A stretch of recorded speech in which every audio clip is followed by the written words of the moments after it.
buenas tardes de lunes nuevamente, un nuevo programa de Somos, el espacio semanal que tenemos en Mundo LGBT, de la Federación LGBT, todos los lunes junto a María Rashid, recordando, repasando la historia de nuestro colectivo, la historia de nuestro movimiento, contada por nosotras, nosotros, nosotres, por sus protagonistas. Una alegría hoy compartir este programa donde vamos a hablar de la fe, que fue uno de los aspectos tan centrales y tan importantes en el debate a favor y en contra de la ley de matrimonio igualitario. Tenemos un montón de invitadas e invitados, estamos muy contentes de que nos acompañen hoy, pero bueno, te doy la bienvenida para saludarte y para ir arrancando. María, ¿cómo estás? Buen lunes.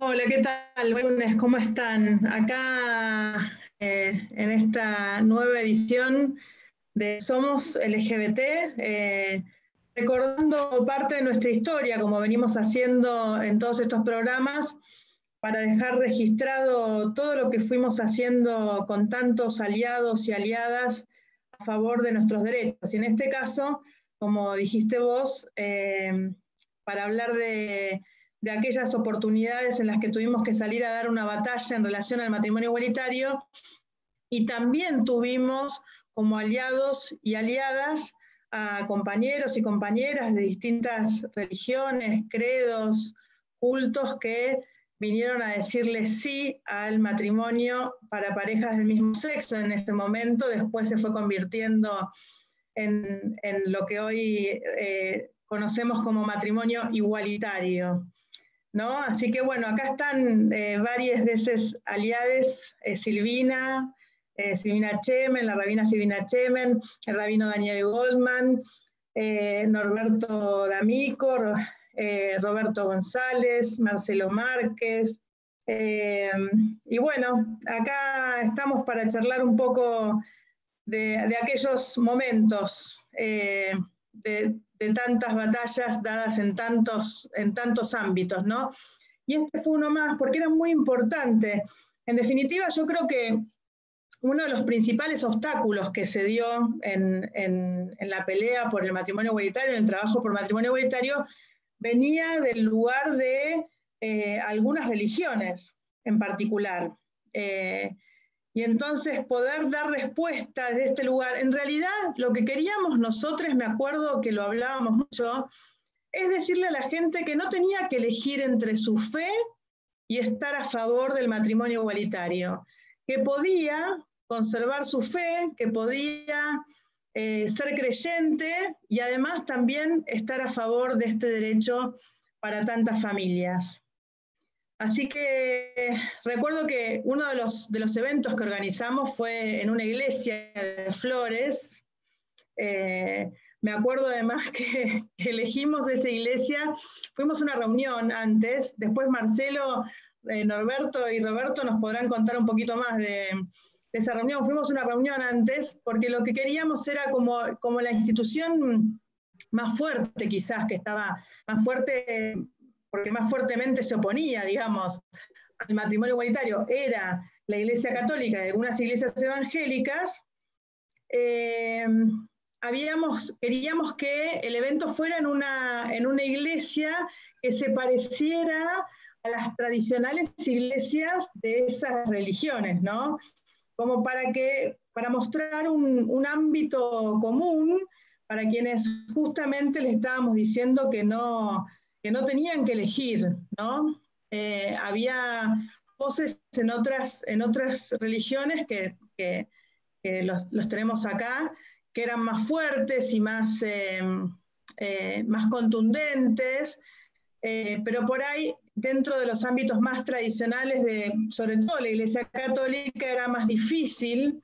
Entonces queríamos mostrar una foto que mostrara que también ese ámbito que parecía tan tradicional y tan conservador de una iglesia tan en contra de nuestros derechos, también en esos ámbitos podíamos hacer un acto a favor del matrimonio igualitario y mostrar a tantas personas que se expresaron ese día. No sé, Esteban, si empezamos por la foto o tenés otra cosa. Sí, te iba a decir que vamos a tener tiempo hoy en este programa para ver algunos videos de todas las barbaridades que se dijeron en ese momento y aprovechar a nuestros invitados e invitadas para ir rebatiendo e ir recordando esos días.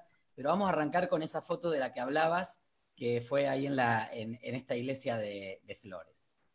Ahí estamos, ¿no? Varios. Llegó Nicolás Alessio también, que... Está Nicolás Alessio también, que se acaba de sumar, teólogo, que también nos está acompañando. Ahí está, yo estoy a favor del matrimonio para parejas del mismo sexo, con expresiones de distintas religiones. En esta no estaba Nicolás, porque Nicolás estaba en Córdoba, ya seguro nos va a contar, pero sí lo veo a Leo Verderraín, ¿no? Marcelo, me parece que, y a Norberto, Roberto, ustedes lo recuerdan a Leonardo de Quilmes, de la diócesis de Quilmes, que nos acompañó también desde la religión católica, y uno de los pastores, yo no sé, ahora y me van a corregir seguro, si es pastor o cómo es el término correcto, pero... Sacerdote, era sacerdote, Leonardo. Leo sacerdote, pero había un pastor Andersen, puede ser, de la iglesia danesa, de la iglesia, lo veo por allá atrás, que fue uno de los primeros que se atrevió a casar parejas del mismo sexo. De la iglesia luterana dinamarquesa. Y hay también una religiosa católica. Exacto. Esta es la hermana... De un espacio no recuerdo el nombre de la hermana, sí. Ahora les digo. Y Silvina, ¿estás ahí también? Yo estoy al lado de Dani, sí. Dani sin barba. Daniel. Y Silvina creo que es la iglesia. Vos sin barba. No, es la iglesia de... Era la iglesia de Viviana Pinto. Ah, de Viviana Pinto, perdón, porque era evangelista. Sí, tenemos. Claro. Les contamos porque seguramente es la primera vez que la mayoría de ustedes es la primera que están. Esto es una charla bien informal, es como una mesa de trabajo donde vamos a ir recordando con algunos videos, fotos, imágenes, aquellos días. Así que siéntanse en la libertad de habilitarse el micrófono y participar, como hicieron recién Silvina, Marcelo, Norberto y Roberto. También le hacemos esta invitación a Nicolás y a Daniela, a quienes les damos la bienvenida.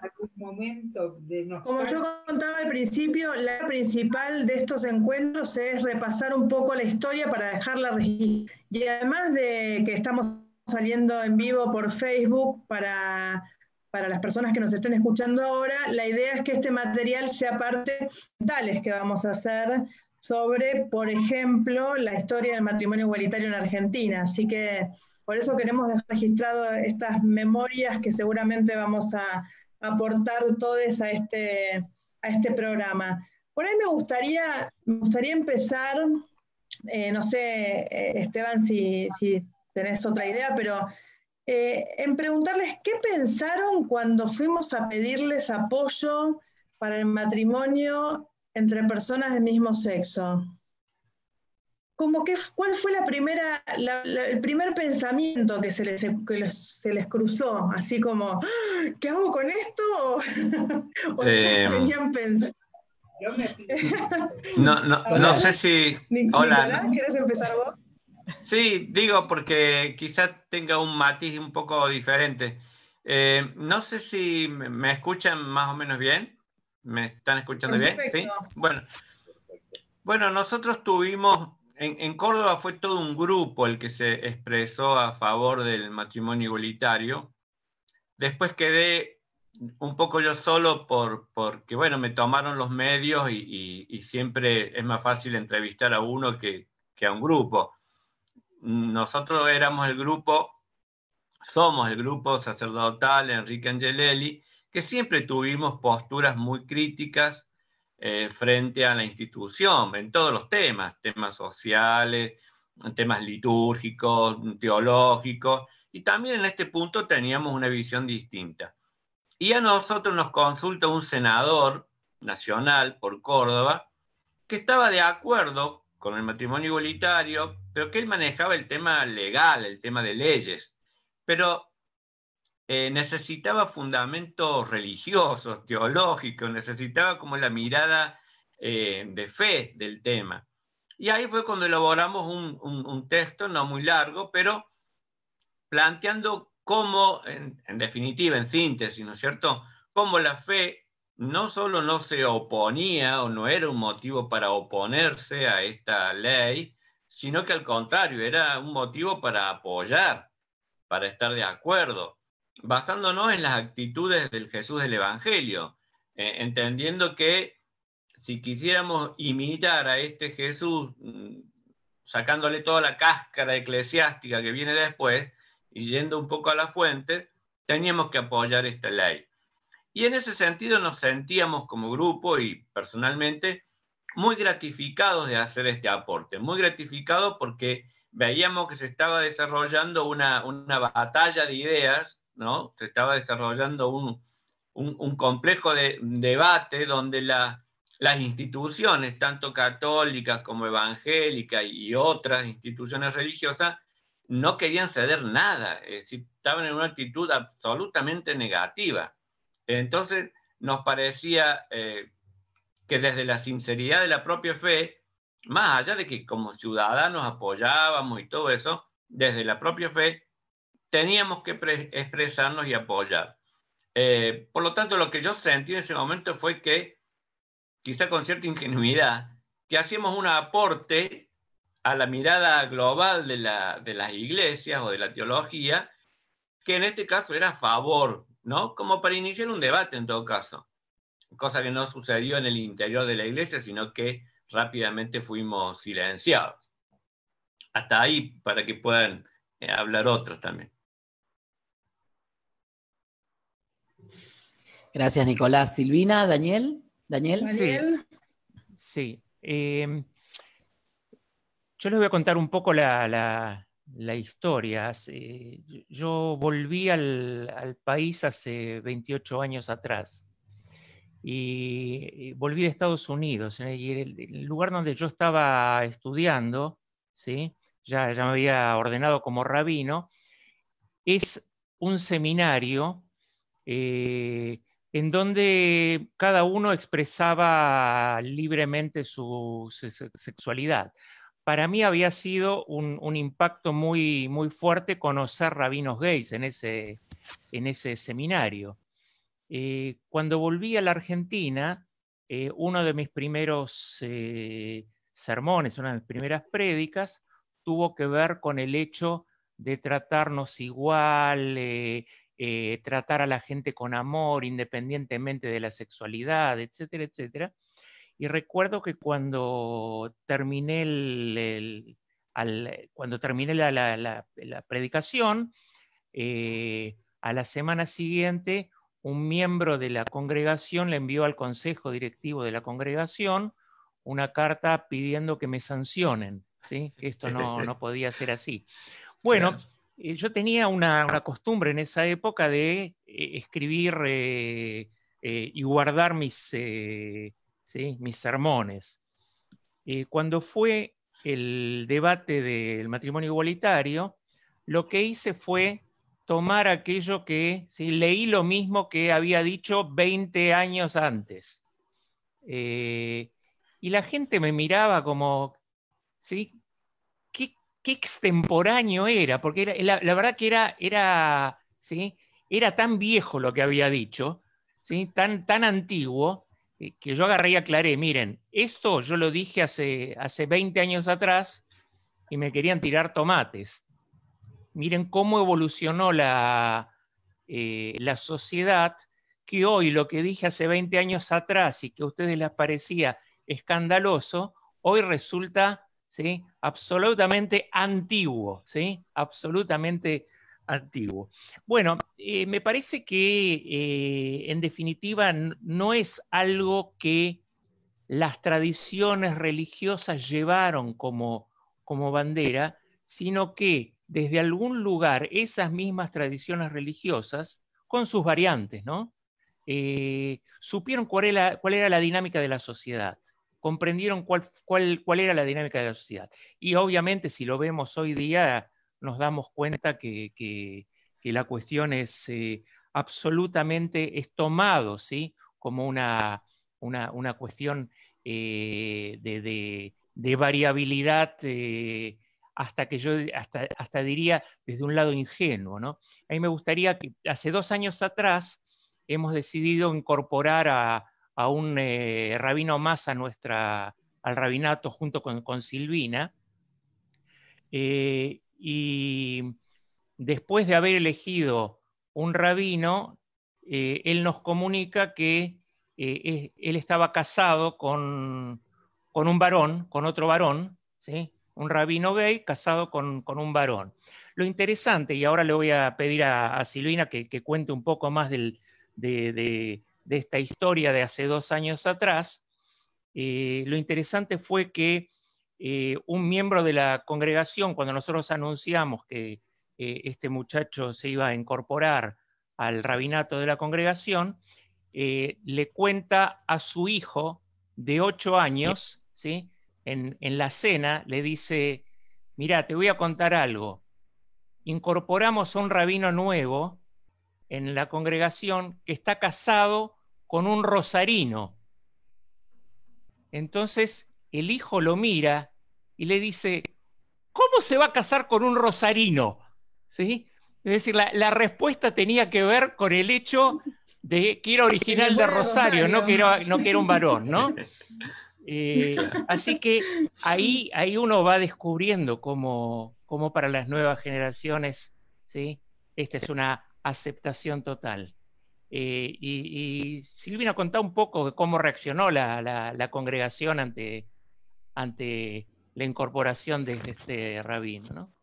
Sí, cuando María me llamó para tener este encuentro, viste, las memorias fueron para atrás, dónde estaba, qué pensaba, qué hacía, cómo me sentí cuando me dieron el cartel lleno de colores para que hable con una cámara que me filmaba adelante, no sé si se acuerdan, que hasta el día de hoy está colgado en las redes y hay mucha gente que me escribe diciendo, qué bueno lo que dijiste en ese entonces, pero... volviendo a lo de Dani y quizás un poco más atrás, nosotros entendemos que el liderazgo religioso no tiene que ver con la impronta que termina en nosotros. Oh, mira qué bien Dani Goldman, mira qué bien Silvina Chemen, que nosotros somos rabinos de comunidad, somos rabinos que generamos por lo menos pensamiento, reflexión y hasta les diría miradas diferentes en la gente, que intentamos que esto sea un cambio de comunidad, un cambio de la mini sociedad que es al mundo al que llegamos nosotros. Y también alrededor de este tema nosotros, ustedes saben que los judíos también tenemos un Pentecostés, o sea, al igual que en realidad los cristianos tienen Pentecostés y vigilia del Pentecostés porque los judíos tenemos eso, al día 50 después de la Pascua, y la noche anterior hacemos una vigilia y estudiamos. Y le dedicamos una noche de estudio entera a este tema. Esto fue hace añares. ¿Cómo vas a hablar en una festividad sagrada de la homosexualidad? Del tema del vínculo entre personas del mismo sexo. Bueno, no existe el concepto de casamiento, matrimonio en las fuentes judías per se, pero este tema se trata de que el mundo es mundo y siempre el dolor por el ocultamiento, por la pérdida, por el estigma, estuvo desde hace milenios en las fuentes. No es que porque uno no habla esto no existe. Y la tradición judía lo toma. Fue muy interesante la reacción en ese momento, tantos años antes de pensar en un rabino gay. Y bueno, cuando el rabino llegó a nuestras vidas, Dani escribió una carta a toda la comunidad diciendo que estaba casado con Alex. Y era como muy interesante ver que lo que la gente imaginaba con que estaba casado con Alex, qué sé yo. Y hubo un grupete de gente mayor que se puso mal, empezó a cuchichear, y en una comunidad que es pequeño pueblo, cuando hay incomodidad, y Dani de un Shabbat, después del rezo, le dijo, vengan, vamos a sentarnos todos y hablar a calzón quitado de lo que tenemos que hablar. Y fue muy interesante, dijo, miren, yo voy a hablar esta vez y no voy a hablar más.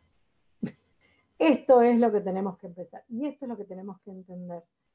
Y esto es lo que tenemos que vivir como comunidad, y el orgullo de poder mostrar a los chicos un respeto absoluto por la decisión soberana de cada uno a vivir el amor y la corporalidad, y la inclusión de todos en un espacio sagrado, que es sagrado porque todos tienen lugar. Fue tan fuerte, tan interesante.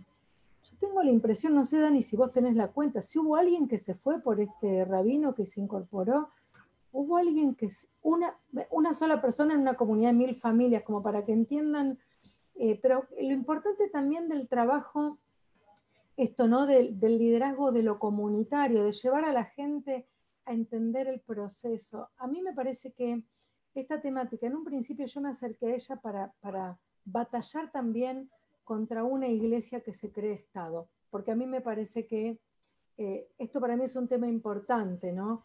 Con todo el derecho de cada fe de manejar lo que quiera manejar, y un Estado que tiene que proteger el derecho absoluto de todos en todos los aspectos, esto para mí es un tema, pero para mí estos temas humanizan a las religiones, porque te permiten como revisitar tus fuentes, tus textos, tus posiciones, y agregarles la visión de lo humano, que es para lo cual estamos hechas las tradiciones de fe, me parece, ¿no? Como para embellecer lo humano, como para darle sentido, para conectar con lo divino, que es conectar cada vez con lo humano. Entonces, para mí todos estos temas me permitieron en mi interior y hacia la gente con la que yo comparto mi vida comunitaria, eh, eh, mejorar muchísimo más la postura de mi tradición de fe. Me parece que enaltecerla, ¿no? Y esto también me parece que es un aporte que nos hizo toda esta reflexión en nuestro país. Y te tocó, Silvina, celebrar el primer matrimonio de 2 chicas, ¿no? De Vicky. No fui yo. Ah, no fui yo. Mira, tenía es una entendido que fue tu parecida. comunidad. Se llama Karina y tiene rulos, pero otra que se recibió junto conmigo en el mismo seminario, sí. Muy bien, eran de ese mismo, Sí. de esa misma onda. Sí, sí, sí. Vamos a hablar ahora con Norberto y con Roberto. Roberto González, el pastor Roberto González, es sin duda uno de los militantes con más historia en nuestro colectivo, y quiero aprovechar para mostrar una foto de un momento muy especial, la primer marcha del orgullo, y quién estaba ahí leyendo él junto a Carlos Jauregui. Era Roberto, ya desde ese momento y con su hábito. Roberto, vos tenés un tránsito personal que viene de otro lado, porque digamos, estás en tu ministerio como una persona de nuestro colectivo, pero a su vez también como una persona religiosa. ¿Cómo fue eso y cómo te encontraste con la campaña del matrimonio igualitario? Mic. El micrófono, de paso, ahí va. aviso que me cortó la señal y volví. Sí, te vimos. Era más joven. Ahí está. Estabas joven en la foto, ¿no? Sí. Solamente antes del parto y el embarazo. No hace tanto, pero el parto y el embarazo hacen estragos. Para mí fue todo primero un proceso interior. Y lo que pasó es que me enamoré cuando estaba estudiando teología, me enamoré perdidamente de otro varón y dije hasta aquí. Muchos de ustedes conocen ICEDES y ahí encendí una bomba porque dije a todo el mundo que era gay y y ahí se armó un gran revuelo porque yo era, dentro de la juventud que había, era la persona más mayor que había en ese momento, y los jóvenes gays salieron también ahí adentro del placar. Y ahí empezó mi lucha. La historia es larga. Me encontré con el matrimonio igualitario, me asustó mucho porque con Norberto decidimos qué hacer con el matrimonio igualitario. Y había que invitar a las iglesias a que dijeran sí, pero ¿cómo hacerlo? Una vez me encontré que ustedes conocen al obispo de Brown, lo encontré en el subterráneo y me dice, tengo que hablar seriamente con vos. Vení a la oficina y arreglamos. Bueno, yo digo, ¿qué querrá este? Y dice, no, lo que yo te quería decir que me parece bien un hombre que se enamora de otro hombre y que viva juntos, pero casarse es una locura. Bueno, de ahí con Norberto decidimos convocar a todas las iglesias de tradición histórica que estaban de acuerdo, menos la iglesia anglicana, no sé si se acuerdan que no quiso saber nada, de la iglesia presbiteriana de San Andrés, que no quiso saber nada con matrimonio igualitario, pero los otros sí. Y ahí una clase magistral de historia y de por qué era necesario el matrimonio igualitario que dio Pablo. Esteban, María y Marcelo se reunieron con la dirigencia de las iglesias históricas. Y entonces comprendieron que era necesario el matrimonio igualitario, pero fue realmente... Y una de las cosas lindas, que les voy a decir, que un pastor que estaba ahí, que fue compañero mío cuando estudiaba y que ahora en ese momento era presidente de la iglesia reformada, me dice: Roberto, vos has logrado lo que no logró nadie, que todas las iglesias estén de acuerdo con algo, ¿no? Es importante. Así que hasta eso hicimos que estuvieran de acuerdo en un solo tema, ¿no? Sí, había un grupo grande de otras iglesias que estaban de acuerdo en otra cosa, hicieron también su manifestación, pero bueno, después vamos a ver algunos videos de eso. Marcelo, vos eras secretario de Diversidad Religiosa de la Federación LGBT en ese momento, y siempre... Más o menos allá por el año 2007, 2008 creo que fue, si mal no recuerdo, me lo hacen recordar María y Esteban. Hicimos una reunión que la llamamos Retiro de la Federación para armar la campaña por la ley de matrimonio igualitario en el ICEDET, que está en Flores. Y allí participaron algunas personas de diversidad religiosa, entre ellos Elsa San Martín y alguna gente más, y en una charla que tuvimos, una tertulia en realidad después de la cena, a la noche, salió varios que veníamos de espacios de fe, dijimos que estaría bueno generar alguna cosa. Así que al día siguiente, a la mañana, en la primera reunión, yo me le acerco a María en un momento, en un break que se hace de las reuniones que teníamos, en las que estábamos programando trabajo, y le digo: María, tenemos que crear la Secretaría de Diversidad Religiosa, ¿qué te parece?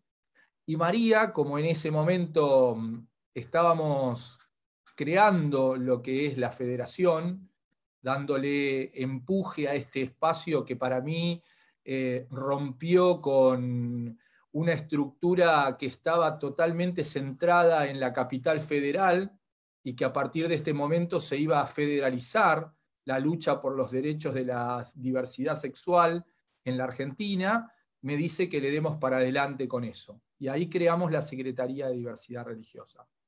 Empezamos a trabajar con Roberto, con Norberto, con Elsa San Martín y alguna gente más que a posteriori se va a ir sumando, siempre más directamente relacionados con el cristianismo, con las distintas organizaciones, digamos, de cristianos, estructuras de iglesias cristianas, pero con muy buen diálogo con otras religiones, ¿no es cierto? Y bueno, y así es que las reuniones las hacíamos en la casa de Norberto y Roberto, que en ese momento, que también es un orgullo para nosotros, eran en la casa de donde vivió el querido Carlos Jáuregui. Y ahí empezamos. Y la estrategia que utilizó la Secretaría de Diversidad Religiosa de la Federación, que para mí es un orgullo, como la estrategia que utilizó el área jurídica, pero que creo que fue la estrategia que usó la Federación para la campaña de la ley de matrimonio igualitario, fue la de ir por la positiva. ¿Y qué significaba esto? Dialogar solamente con los sectores que podíamos dialogar. Era absurdo dialogar con aquellos con los que nos íbamos a poner a discutir, a pelear. Entonces no discutíamos, no peleábamos, teníamos que conquistar el terreno cultural, el terreno social, y así lo fuimos haciendo. De a poquito, todas las tardes nos juntábamos en la casa de Roberto y Norberto, varios compañeros militantes de la diversidad sexual y religiosa, e íbamos planificando durante la semana qué acciones íbamos a tener. Bueno, y entre esas cosas se concretó una primera reunión, como decía María hace un rato, y la foto que vos mostraste, Esteban, en la iglesia metodista de Flores, que ahí vino este sacerdote de Quilmes, que era un poco díscolo al resto de la iglesia de Quilmes, aunque de la iglesia de Quilmes nosotros tuvimos una declaración de 16 sacerdotes, entre ellos firmaba el actual obispo auxiliar de Quilmes, Maxi Margni. Así que Maxi seguramente tiene memoria de eso y está ahí presente. Es decir, no había ningún obstáculo desde la fe, desde la experiencia de la fe, para oponerse a esto que era una ampliación de derechos, y que la derecha, a esto quería ir, la derecha se arrogaba como para sí el nombre de matrimonio. Por esto esta idea de los mismos derechos con los mismos nombres, ¿no es cierto? Bueno, me parece por ahí, qué sé yo. Después puedo contar anécdotas hermosas. Por ejemplo, cuando logramos contactar con Nicolás, Esteban me pidió que lo fuera a buscar al aeropuerto, paró en casa esos días, salió en la primera gran salida que hicimos a la calle en el Congreso, y ahí como que fue muy conocido. No sé, el viaje que hicimos con María en avión a Tucumán, y que cuando salimos del debate de Tucumán nos querían apedrear, y María decía, que me apedreen, mañana salgo en todos los medios, no sé, cosas así. O, no sé, el diálogo que hubo, y que también hubo un espacio para poder hablar de la diversidad religiosa en la Facultad de Psicología de la Universidad de Tucumán. Bueno, un montón de cosas muy hermosas. Hace poco recuperé el banner que nosotros hicimos, que aparece en esa foto ahí, donde todavía no dice ley de matrimonio igualitario, sino que dice algo así como ley de unión para personas del mismo sexo. Una cosa así. Fue un camino que fue increciendo en compromiso, en pasión, en lucha, y en el que el equipo de la Secretaría de Diversidad Religiosa, y en eso Norberto y Roberto, nos fuimos apasionando cada vez más, empujando con mucha fuerza para que esto saliera. Yo contacté con colegios católicos de la ciudad de Buenos Aires, que luego se comunicaban hacían debates en los patios de los colegios con docentes, alumnos, religiosas, religiosos, y llegaban a la conclusión, digamos, de que no había ningún impedimento para la igualdad de derechos, que esto no tenía por qué ser ni ley de unión civil, ni ningún tipo de otro nombre que le quería poner ningún sector de derecha de diputados o senadores, digamos, como nombre de ley apartheid, que llamábamos también en ese momento, ¿no?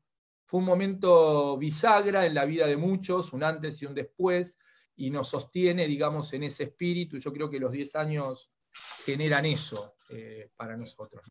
Hablabas del banner, parece Moria, que decía el banner, mirá, lo encontramos ahí, el banner. Lo tengo acá. Todos demasiado jóvenes. Acá, y está para la historia. Es una belleza. No, qué jóvenes que estábamos. Sí, eso te iba a decir. Muy distintos todos, ¿eh? Muchísimas gracias por este hermoso... De eso se trataba un poco de lo que decía el banner, ¿no? Somos creyentes y estamos a favor. No saben lo importante que fue para tanta gente, es que ustedes le hayan mostrado que se podía ser judío, católico, cristiano, evangélico, de otra manera, porque a veces lo que se veía en algunos lugares, cuando me hizo acordar Marcelo lo de Tucumán, era la Iglesia Católica como institución la que había convocado a una marcha en contra, y nos venían algunos padres y madres de niños que iban a escuelas católicas y nos decían, si no íbamos a la marcha no nos renovaban la beca, si no íbamos a la marcha nos echaban de la escuela. Y entonces que salgan referentes de distintas iglesias diciendo, hay otra forma de ser creyente, hay otra forma de ser religioso, de la religión que sea, y se puede también estar a favor del reconocimiento de derechos. Y eso fue muy importante para muchísimas personas, que si no se tenían que pelear contra su propia fe, que se tenían que pelear contra sí mismos o sí mismas, porque por ahí estaban a favor, o por ahí tenían algún familiar que querían apoyar, o por ahí ellos mismos, ellas mismas, querían el reconocimiento de sus propios derechos, pero había personas de distintos credos, de distintas religiones que les decían que eso estaba mal. Y entonces quisiera hacer dos preguntas para ver qué piensan, ¿no? Por un lado, muy brevemente, si ustedes pueden decir qué sienten ustedes y qué piensan ustedes que su propia religión dice de la homosexualidad y del matrimonio igualitario. Lo que ustedes, la mirada de ustedes, no la de ninguna institución en general, sino la de ustedes, la comunitaria, la personal, la que ustedes encarnan como personas y como referentes de esas distintas religiones.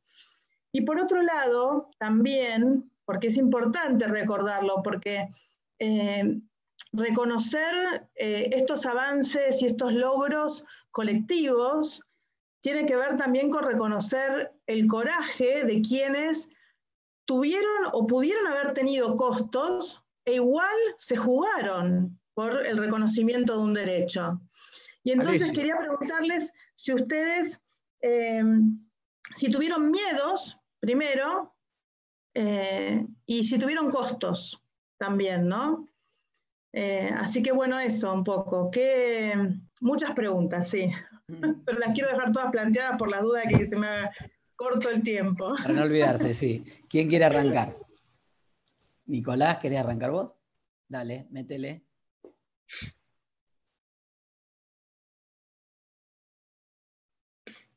Ahí está, ahí está. Bueno, la Iglesia Católica, en mi caso, fue muy dura porque primero me amonestaron, después me llamaron, me pidieron que me retracte, obviamente no me iba a retractar de lo que yo pensaba y lo pensaba con argumentos, con convicciones. Al no retractarme, me inician un juicio canónico, lo cual significaba estar en rebeldía. No quise ser parte del juicio porque era como justificar una brutalidad.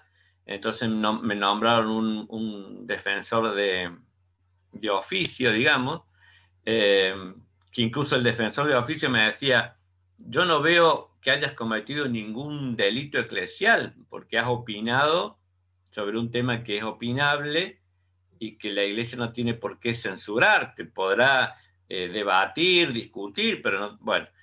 La cuestión que ese juicio termina con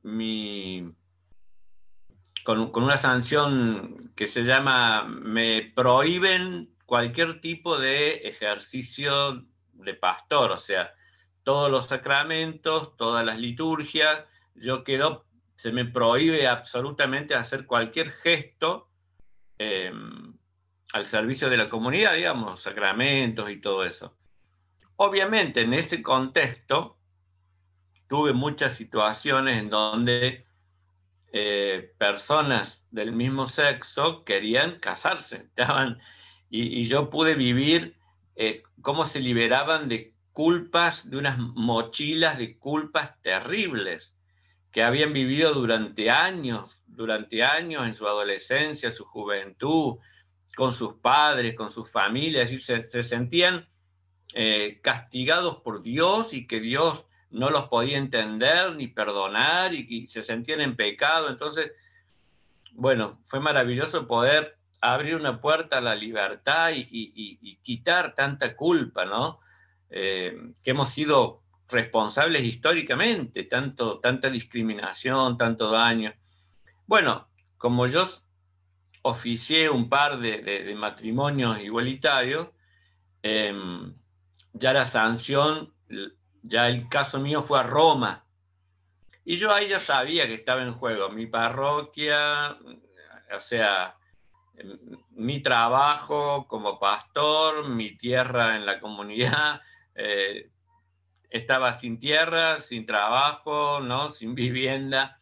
Yo sabía que ya estaba en juego y claramente que uno se sentía como muy acorralado, pero en este caso las convicciones no se podían vender por nada, había que arriesgar. Y bueno, cuando eso va a Roma, bueno, Roma rápidamente ya no solo me prohíben celebrar, sino que me quitan el estado clerical. Para Roma, Y para la iglesia dejo de ser un presbítero. Soy menos que un laico, por decirlo así.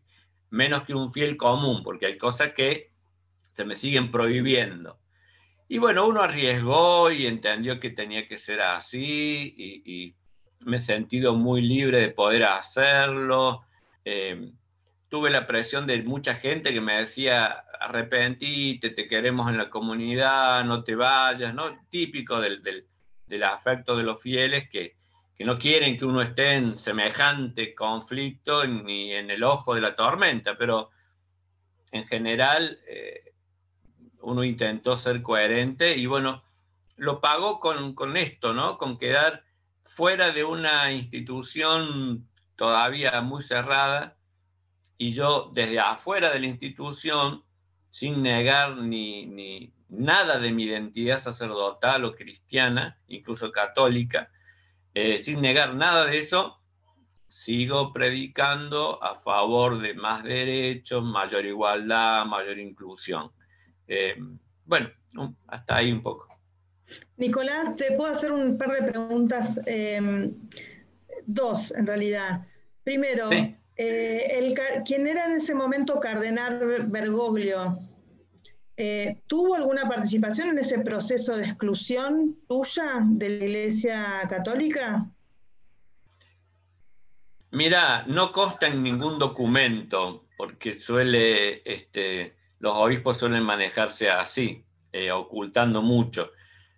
Pero me consta que el arzobispo que me termina sancionando y llevando el caso a Roma, que es Carlos Ñáñez,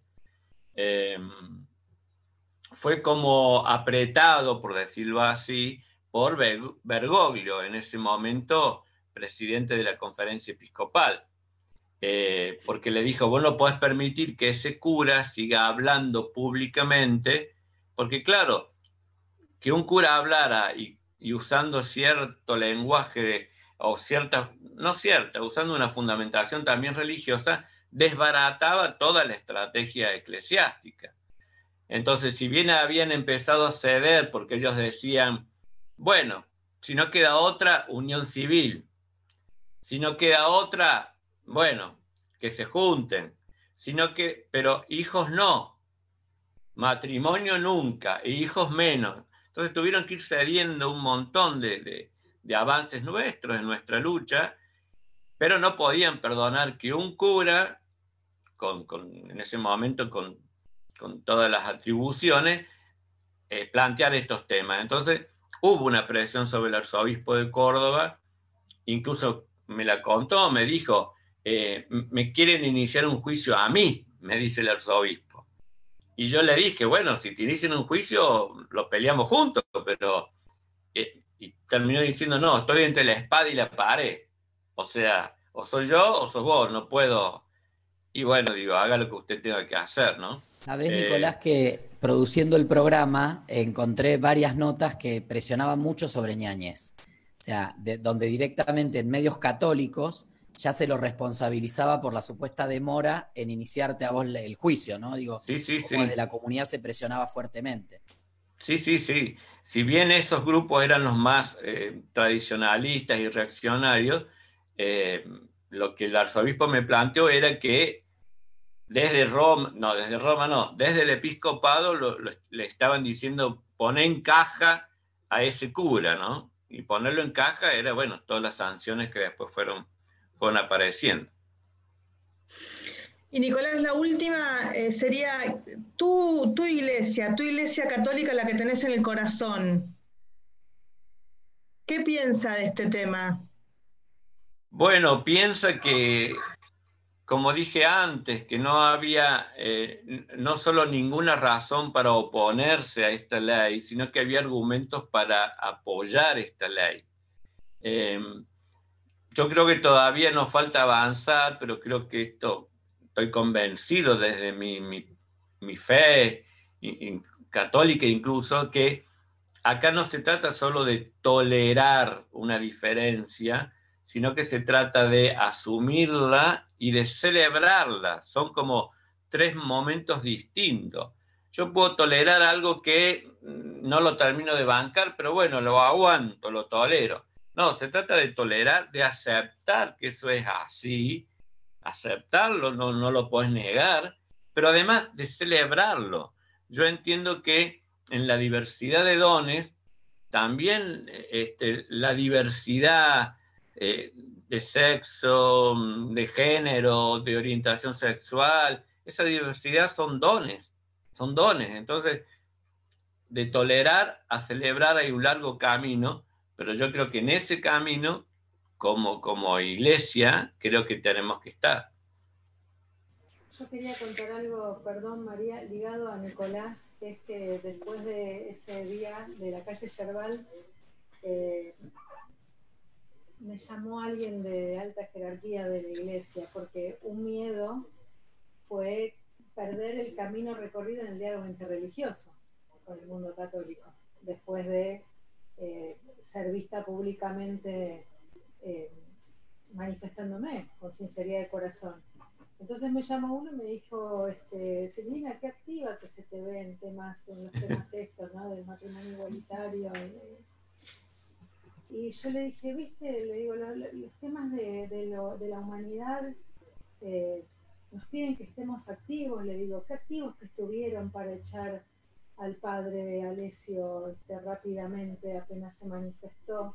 Le digo, y no fueron tan activos en echar a alguien que está acusado de pedofilia y qué sé yo, y me largué, me salió como una cosa, yo no soy violenta en general, no soy como, pero me tocó un lugar tan feo dentro de mí, como un llamado. Los judíos no tenemos una autoridad, ni obispo, ni papa, no tenemos verticalidad en ese sentido, por tanto no tenemos ese lugar de la sanción, qué sé yo, la sanción, como decimos siempre con Dani, es la mirada de nuestra congregación hacia nosotros mismos, lo que hacemos y lo que decimos, ¿no? Pero me sentí tan como violentada con ese llamado, y la verdad que temí perder todo lo que también había avanzado, que es una otra deuda de una sociedad democrática y plural como es la Argentina, de un diálogo interreligioso de verdad, no para las fotos. Y sin embargo, a los 10 años de esta ley, tengo que decirles que las conversaciones que tuve con el mundo católico se fueron haciendo cada vez más sutiles en términos de poder decir todo lo que tenemos que decir, poder cada uno manifestar como lee su fe, pero a su vez querer escuchar como la fe del otro entiende esto y lo vive. Y está siendo cada vez más interesante, ¿viste? Un diálogo interreligioso más maduro, por decir de alguna manera, más profundo, más íntimo, en donde estos temas son los temas que tenemos que conversar. Y Silvina, ¿qué miedos, qué costos, qué revuelos hubo en el mundo de la religión judía? Porque recuerdo algunas cosas, yo se las tiro, ustedes las esquivan si quieren las agarran, fíjense. Pero recuerdo un documento que habían firmado algunos rabinos, que después algunos retiraron la firma, otros no.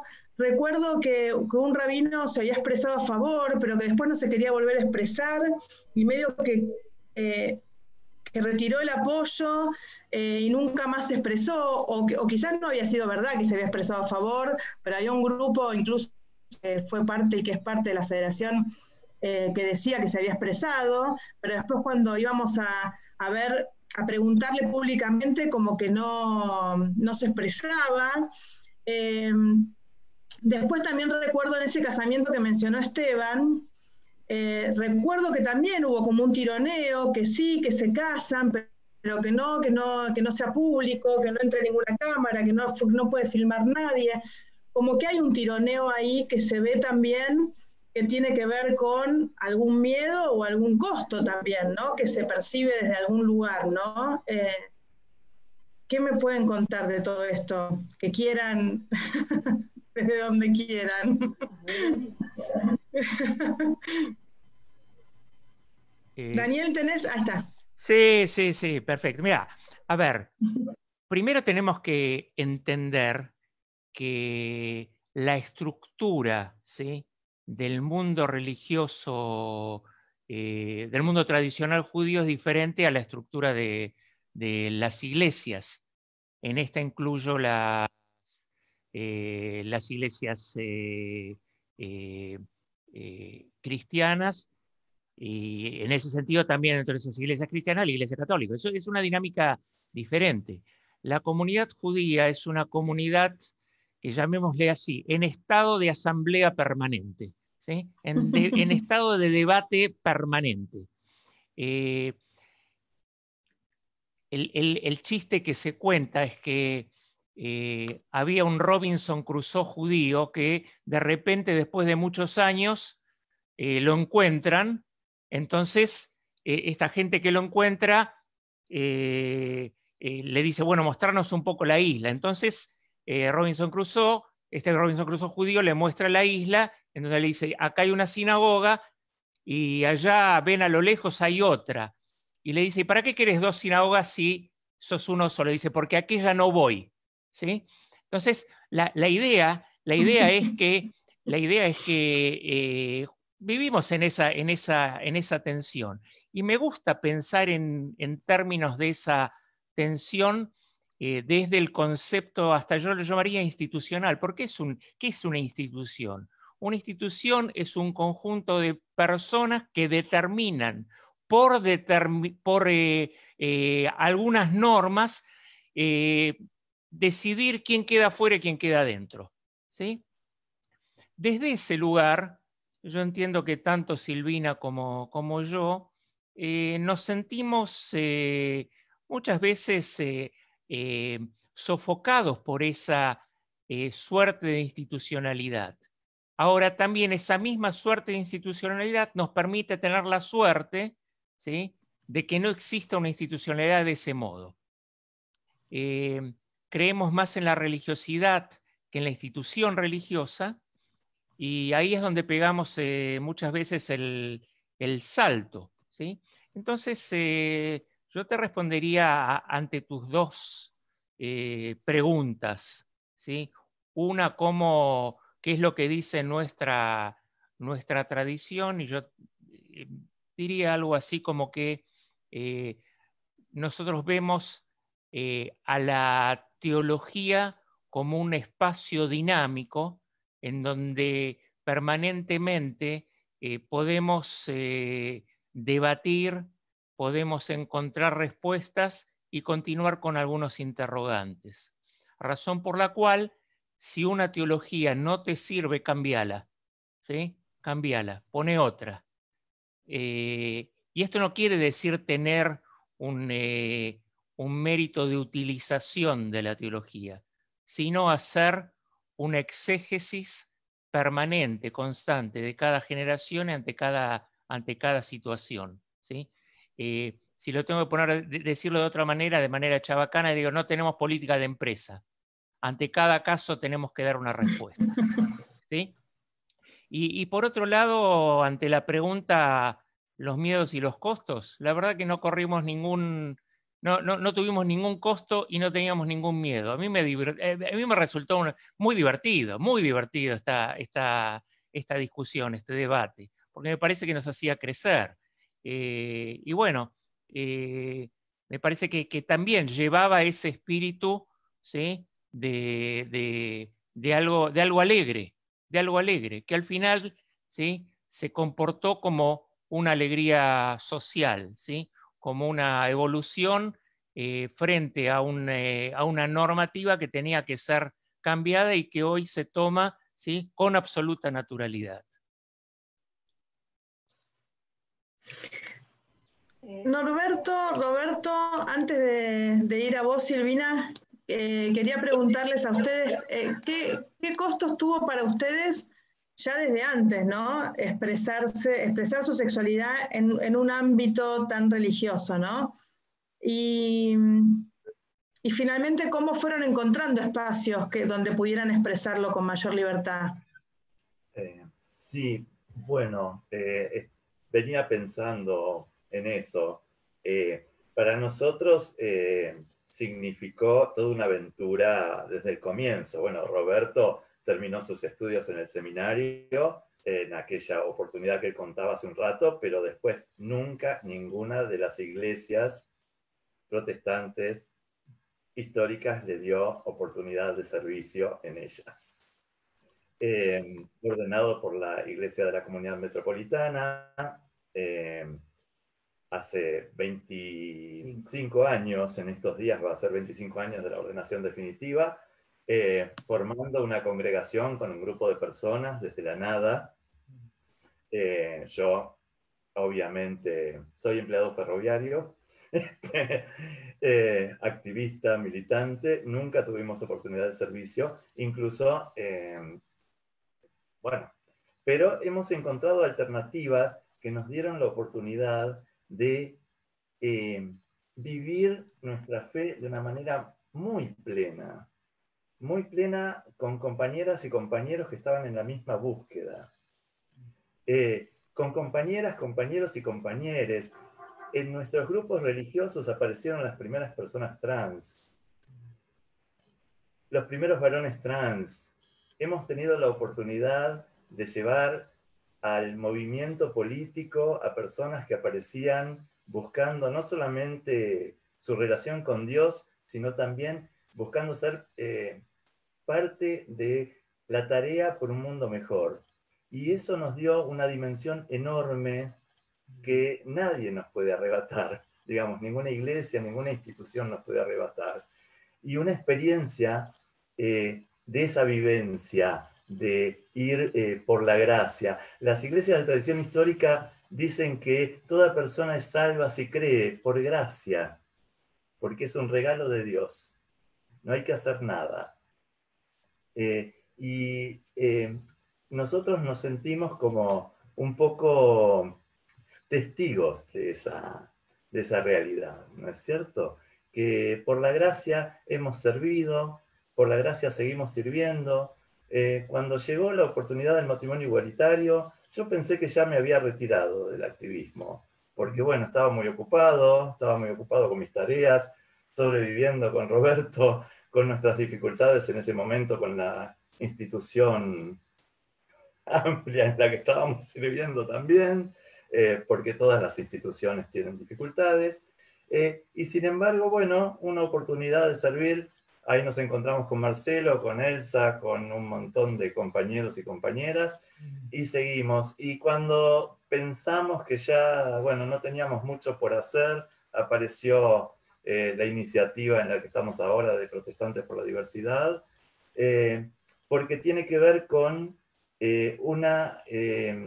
digamos, en su momento conseguimos que la dirigencia de las iglesias se expresaran a favor del matrimonio igualitario. Y eso abrió muchísimas oportunidades también.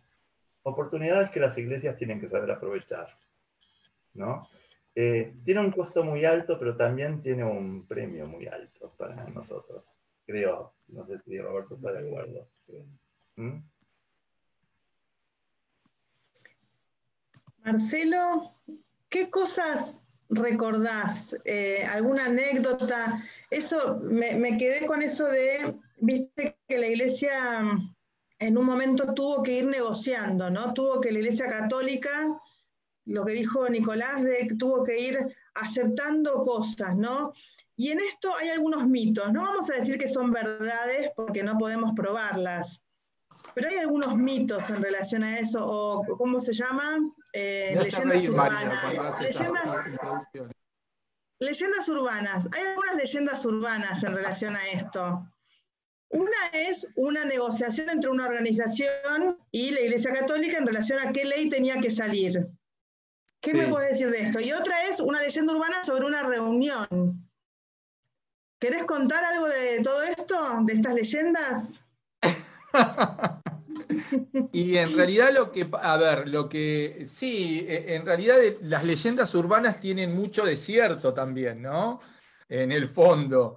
Pero, yo simultáneamente cuando veníamos trabajando con las distintas, por los integrantes del equipo de la Secretaría de Diversidad Religiosa, que cada uno trabajaba con sus iglesias, como decían Roberto y Norberto, ellos trabajaron específicamente con el ala protestante histórica, y lo hicieron muy bien. Yo dialogaba con la Iglesia Católica, es decir, tengo una relación de años con el sector católico, una línea más progresista, si se puede decir de alguna manera, y tenía comunicación directa. Por ejemplo, toda la historia que contó hace un rato Alessio sobre qué era lo que pasaba con Ñáñez, a mí me llegaba muy directamente por gente muy cercana de Córdoba. Es decir, por ejemplo, en un momento Ñáñez, como decía Esteban, venía muy presionado por sectores ultraconservadores de derecha, de una Córdoba muy tradicional y de familias muy, de muy alta sociedad, entre las que estaba, un cura que después terminó siendo obispo de Iguazú, que era, tenía negocios con Chabram, por ejemplo, digamos, ¿no? Entonces, ciertamente hubo acuerdos. Yo recuerdo que en un diálogo que tuve con Bergoglio respecto de esta cuestión, él planteó, por ejemplo, la presión que tuvieron en una reunión que se hizo en una estancia, en un lugar, una casa de retiro que tienen en la provincia de Buenos Aires, el arzobispado de el episcopado argentino más bien, y donde Aguer, el obispo de La Plata, presiona sobre todo el cuerpo de obispos argentinos para que Bergoglio se manifieste. De todas maneras, siempre hay una posición, digamos, como política respecto de eso, de qué se sale a decir y cómo son realmente las cuestiones. Pero había como un doble discurso, ¿no, Marcelo? Un doble discurso en donde se acordaba todo el tiempo. Yo lo que creo es que se intentaba acordar por ahí, una de las leyendas urbanas, digo leyenda urbana porque si una no tiene pruebas, vamos a poner que es una leyenda urbana, dice que Bergoglio acordó con la comunidad homosexual argentina que se avanzara con la ley, el proyecto de ley de unión civil, y si se avanzaba con ese proyecto, entonces la Iglesia nos iba a meter, la Iglesia Católica nos iba a meter en la discusión. Bueno, de hecho me lo dijo Bergoglio eso, ¿eh? De hecho me lo dijo Bergoglio. En la primera reunión que me reuní con él, en la primera reunión que tuve con Bergoglio, yo me reuní 2 veces, una previo a la ley de matrimonio igualitario y otra a posteriori. Y en la primera reunión él me dice, yo creo que la sociedad argentina no está madura, creo que lo dije, lo comenté después de la reunión, en esas reuniones que hacíamos en bares, ¿te acordás? Que terminábamos de hacer cosas durante todo el día y al final del día nos reuníamos en algún bar que nos prestaba un espacio. Bueno, ahí él me plantea esto. Yo no creo que la Iglesia Católica, que la sociedad argentina esté madura para que salga una ley de matrimonio igualitario, a lo cual yo siempre en una posición un poco inocente también a veces respecto a estas cuestiones políticas, le dije, no, yo creo que sí, que está totalmente madura. Nosotros desde la Federación Argentina LGBT trabajamos con una agencia encuestadora y el resultado nos da que el 70% de la población argentina, el 70 y pico %, está a favor de la ley. Entonces me dice, bueno, pero yo estoy más bien a favor de una ley de unión civil. Y yo le planteo esto de que no entendía por qué una ley de unión civil cuando en realidad la ley era, la igualdad real significaba el matrimonio al igual que para las personas heterosexuales, ¿no? Es decir, pero lo más tremendo de esa leyenda que vos contás es que en realidad había cierto sector de nuestro movimiento que quería ir por una ley apartheid, ¿no? Es decir, el problema no es la institución ni los sujetos, muchas veces de estas instituciones que todavía siguen siendo, quieren, no sé desde qué lugar, ser políticamente correctos, y no lo terminan de ser. Recién acabo de decir que un arzobispo actual de una diócesis muy querida, que firmó a favor de la ley de matrimonio igualitario, hoy es arzobispo, digamos. Y va en la línea de lo que dice el rabino Goldman, ¿no es cierto? Es decir, a ver, también en la Iglesia Católica, no la institución ni los dogmas, porque el debate sobre la cuestión del matrimonio, de la homosexualidad, no es una cuestión dogmática, que no se puede decir, lo dogmático quiere decir que no hay discusión, es algo impuesto. Entonces, es una cuestión teológica, y lo hermoso de quien está en el mundo, eso voy a decir dos cosas para redondear esto. Lo hermoso de la Iglesia, a través de su historia, es que la Iglesia debatió todo el tiempo sobre cuestiones teológicas. Y ahí sí, el terreno de la teología es un terreno tremendamente dinámico, como decía Daniel, y es un terreno en el que pocas veces vos tenés respuestas y tenés más preguntas que respuestas. Y eso te abre al misterio de Dios. Esta es la cuestión. Y en un segundo lugar, que el problema de la fe y la diversidad sexual es que nosotros tenemos un montón de hermanas y hermanos o personas creyentes que viven ese dilema diariamente y que incluso antes de la ley de matrimonio igualitario lo vivían al interno de la relación con sus propias familias y lo vivían como un dolor y sufrían. Entonces, cuando en un momento yo le escribo a Bergoglio, que primero se lo voy a mandar por mail solamente a él y después digo, no, lo voy a hacer público, y no teníamos redes sociales, como le decía hoy a Esteban, WhatsApp, Messenger, no sé, el Zoom, etc. En ese momento lo más que hacíamos era mandar mails. Bueno, y dije, no, lo voy a mandar, hice cadenas de mails. Y en ese planteo, en ese mail, yo le planteo a él el dilema de la fe y la diversidad sexual, porque le generan un sentimiento de culpa al sujeto creyente sobre la cuestión de la homosexualidad que a muchos les hace imposible vivir, y que porque no tienen los elementos para poder romper con esa experiencia de sufrimiento, del dilema que le crean a las personas que no tienen la formación adecuada para poder correrse de ese lugar estúpido, maldito, que incluso atenta contra la propia experiencia de fe. Es un pecado a los ojos de Dios decirle a alguien que por tu sexualidad vos no podés estar dentro de una iglesia, ser creyente, o Dios te va a castigar o vas a ir al infierno. Toda la cantidad de estupideces que nos han dicho durante la campaña de la ley de matrimonio igualitario, ¿no? Por eso fue tan importante, no solamente para la ley de matrimonio igualitario, sino para muchas personas que tenían ese dolor, o que tienen ese dolor, escuchar a estos referentes y estas referentes diciendo otra cosa, ¿no? Algo distinto a lo que decían esos sectores que estaban en contra de la ley de matrimonio igualitario.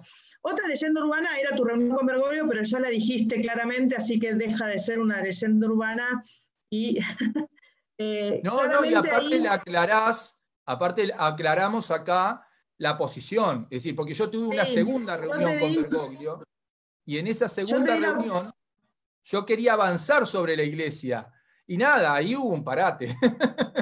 Se terminó el debate de la ley, se terminó todo el trabajo posible de poder avanzar sobre políticas de diversidad sexual dentro de la iglesia, porque yo lo entiendo en términos de política esto, ¿no es cierto? Por eso, yo digo... Una cosa final, Mari, una cosa final, sí, que yo quiero decir, así como siempre digo que gracias a la Federación Argentina LGBT se rompió la hegemonía de cierto sector de diversidad sexual que tenía atrapado en la capital federal el debate sobre la diversidad sexual, y se federalizó el debate político sobre la diversidad sexual, con el debate por la ley de matrimonio igualitario y el trabajo de la Secretaría de Diversidad Religiosa de la Federación, y con la Federación misma en sí mismo, y con el triunfo de la ley, lo que ganamos es que las iglesias y las religiones, y lo voy a decir así en general y de manera bruta, pasaron a un segundo plano, porque no es un tema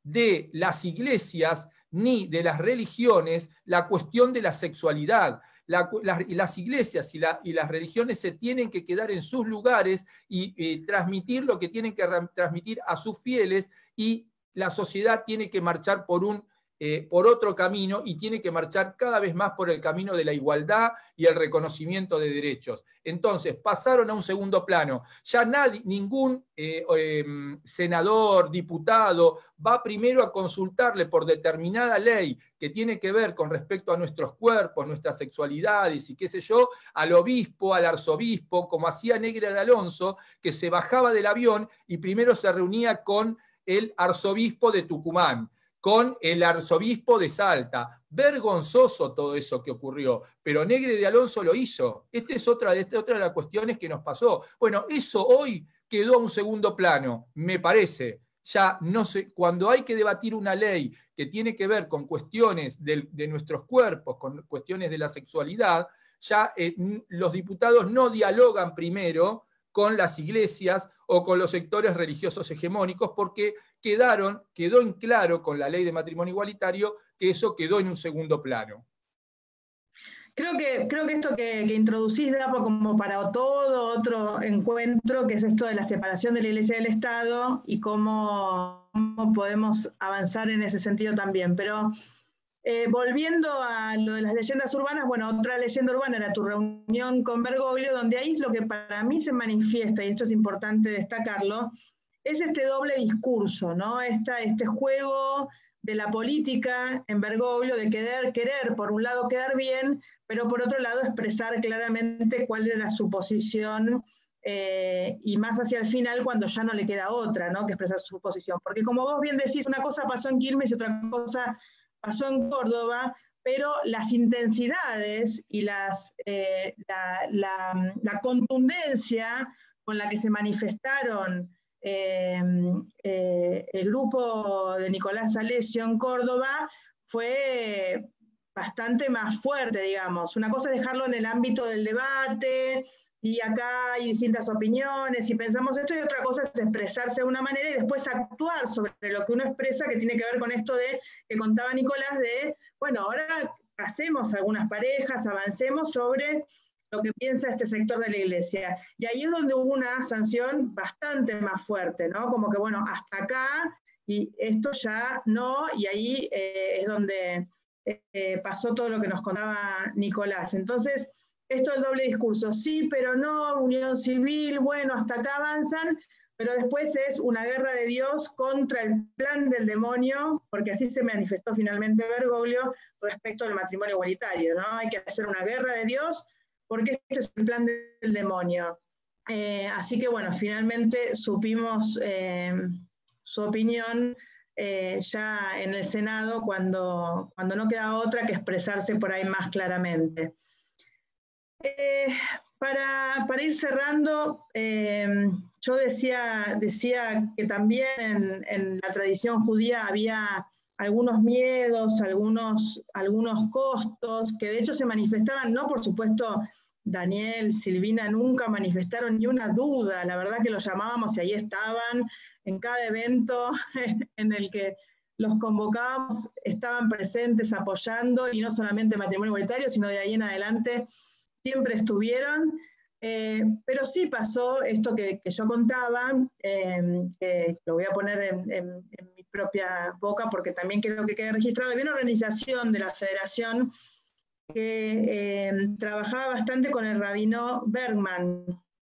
Y el rabino Bergman, ellos nos venían a contar y a decir que había un rabino, que era rabino Bergman, que estaba a favor del matrimonio igualitario. Entonces, está a favor, qué bueno, ¿dónde lo expresó?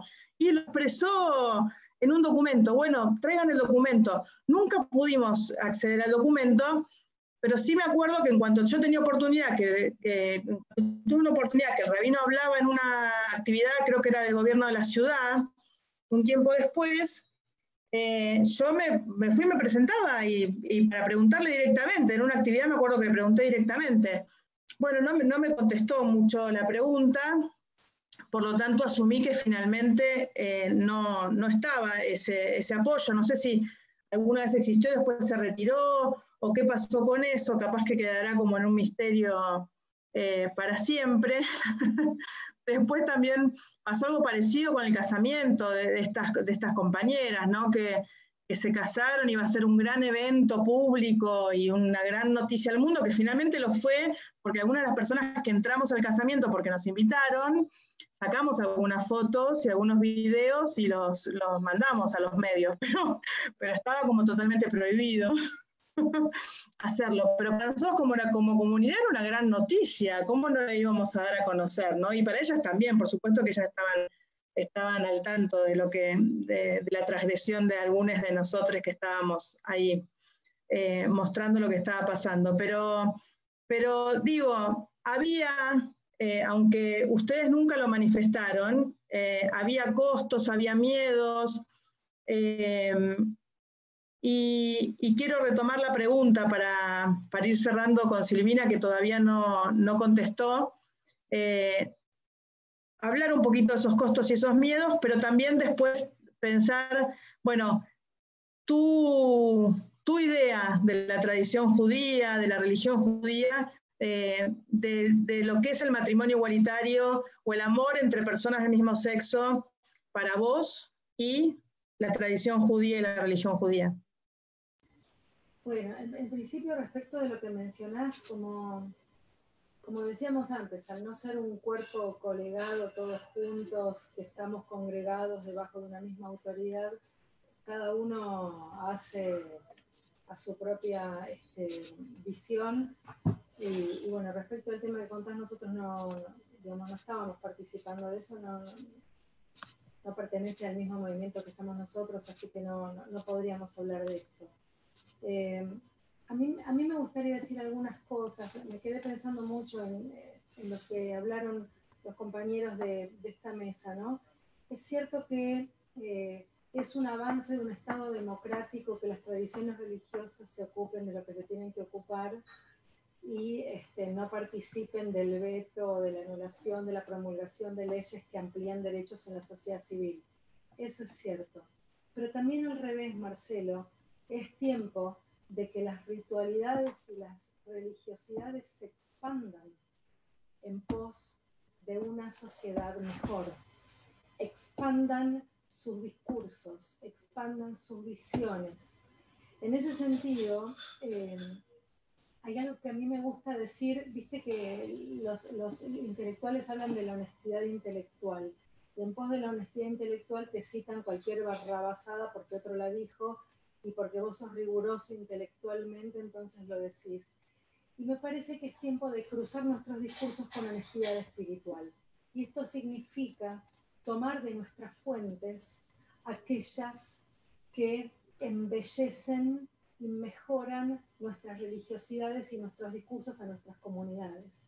En ese sentido, las tradiciones religiosas milenarias o centenarias tienen visiones, aspectos, documentos, redacciones, textos que hablan a favor y en contra de diferentes procesos que ha pasado a la humanidad, porque la humanidad no es la misma desde el día en que se promulgaron nuestros textos, nuestras leyes, nuestras Biblias y nuestras exégesis. ¿Estamos de acuerdo? Entonces digo, es responsabilidad de la generación, en este caso la nuestra, hacer la lectura de nuestros textos para dar luz a aquellos textos que enaltecen y dignifican nuestra tradición religiosa.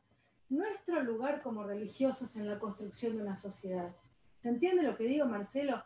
No es desligar el cuerpo del discurso religioso, es encontrar en nuestros textos cuando nuestras tradiciones van a decir que el cuerpo es sagrado. Porque entonces lo que tenemos para decir, en este caso judíos y cristianos que estamos acá en esta reunión, es si adherís al texto de la creación de nuestra Biblia común, y si Dios nos creó imagen y semejanza, ¿quién fue aquel que cortó esa imagen y semejanza al recorte de la imagen y semejanza del poder hegemónico de turno? Blanco, sano, heterosexual, y si es blanco y si es sanito, mejor. Entonces digo, quizás somos nosotros los religiosos los que tenemos la responsabilidad ahora de releer nuestro texto y con honestidad espiritual volver a dar luz a aquellos lugares en donde a nuestros fieles se le da lugar al pleno uso de su religiosidad, porque el texto lo habilita y no porque el religioso de turno progresista lo habilita. ¿Se entiende lo que quiero decir? A mí me parece que nuestras religiones todas han dicho cosas a favor del amor, de la elección, de la pulsión de vida que te hace que te enamores de quien te querés enamorar y no de lo que la sociedad te dice. Todos tenemos, el tema es qué recortás y qué dejas de lado. Por último, para la tradición judía, ligado a este texto, imagen y semejanza, no hay esta cosa dual de cuerpo y alma, no hay cuerpo sucio y alma pura. En ese sentido, también nosotros tenemos que volver a enseñar, lo digo desde las fuentes judías, la sacralidad de la integridad humana. Esto significa el cuerpo es bello, es sabio, es tan bello y tan sabio como el alma, que es bella y sabia, y todos nos debemos a un lugar de respeto, de amorosidad, de respeto por lo que la sabiduría de mi ser creado por Dios tiene para decirme y desarrollarme en este mundo. Y ahí es donde me parece que los líderes religiosos tenemos que dar luz a todas las fuentes que están escritas, las que dicen que no, que tienen su razón de ser, su contexto histórico, ponerle su motivación política, y las que dicen tanto que sí, y son tan bellas y nos hacen tan bien, y tampoco se conocen.